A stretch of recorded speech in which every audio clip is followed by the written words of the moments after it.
going on, guys? Max here, and I want to show you a game I've been making for a little while. The whole thing is mostly for the fun of game development and to prototype kick-ass ideas. In this intro episode, we'll first take a quick look at my design stage, after which we'll jump right behind the scenes and take a sneak peek at the journey I took to bring it all together.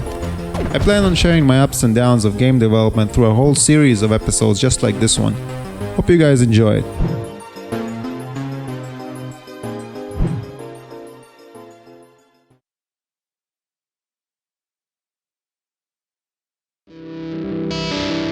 What you're currently seeing is a time-lapse of my initial brainstorming session. My goal from the get-go was to create a quick and dirty, rough around the edges first-person shooter, staying true to the ideals of old while incorporating stellar modern-day elements. During this brain dump, I focused on writing down the gameplay mechanics and elements that I could create with what I knew then. Of course, in the back of my head, I was aware that I need to learn much in terms of programming and game development, specifically within Unity, both in order to create the base mechanics as well as the more novel and engaging gameplay elements I wish to include. Even though I have a substantial amount of game development experience, mainly creating 3D art, I knew that as with everything, things take more time to complete than you at first consider and are significantly tougher to do. Then again, that's where the real fun is and sense of accomplishment, for if it was easy, it would have been virtually pointless. So I decided to start in miniature and work my way up. By that I mean create something that I could play and iterate upon. The mantra I had was that great games aren't made, they're played, and thus my main concern wasn't to create a bible of a design doc and then rewrite 90% mid-production, but start with a rough, concise and to-the-point design spec that I could iterate, improve, and have fun with. After a few hours of back and forth, I settled on this schematic, which in essence outlines the basic mechanics that I felt were crucial to nail down before development was begun in earnest. Once this step was complete, I got the ball rolling and started roughing out the game.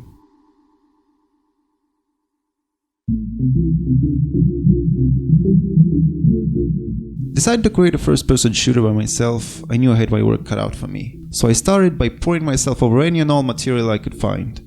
This included information seemingly unconnected with game development that I felt was useful and interesting to know.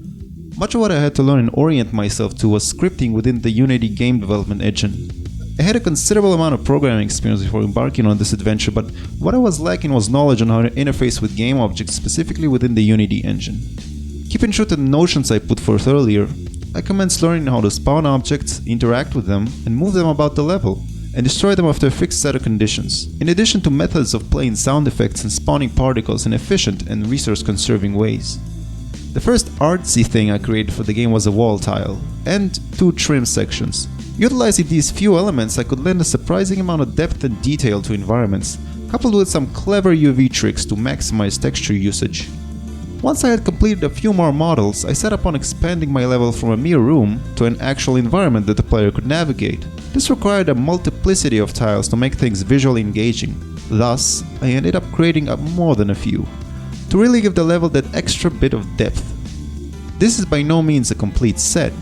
I expect to add a much larger variety and volume as development progresses.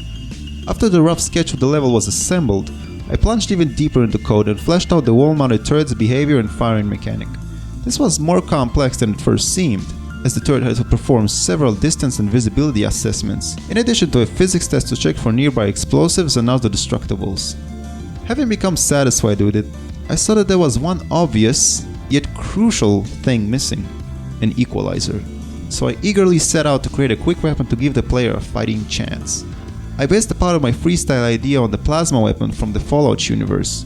I wanted something that looked rough and rugged, but was simple to operate. This process was mostly straightforward.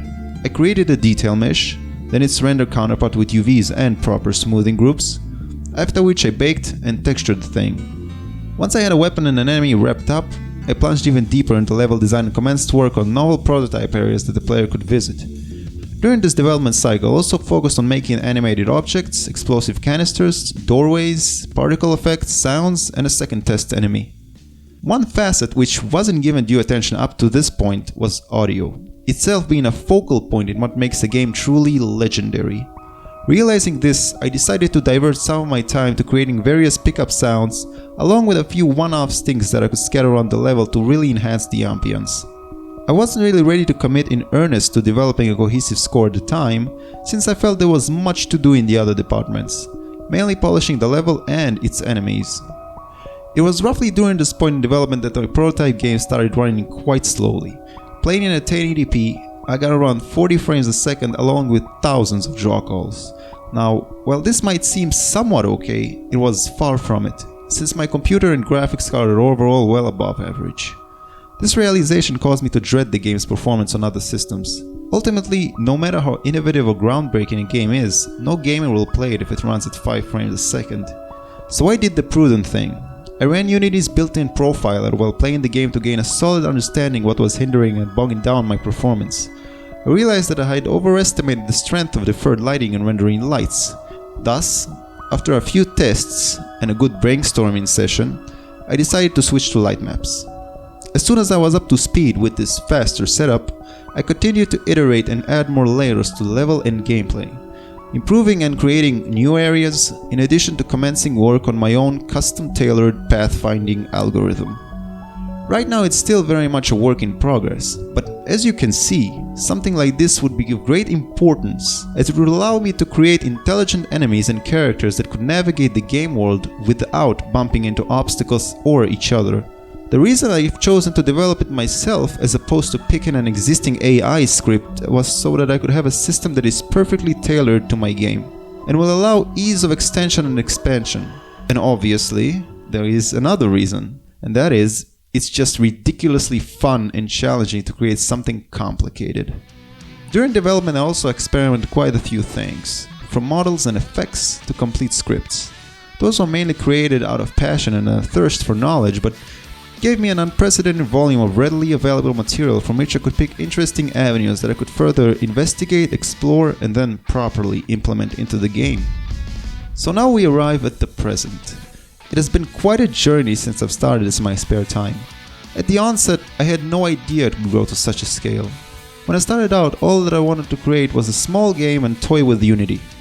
As I progressed further, learning its ins and outs, I kept layering this virtual canvas with vigor, adding a model here and a script there, until a stage was reached when I began taking this toy a bit more seriously, for it was easy to see that it was not a mere toy any longer, but something which transcends a simple test project and warrants considerably more effort.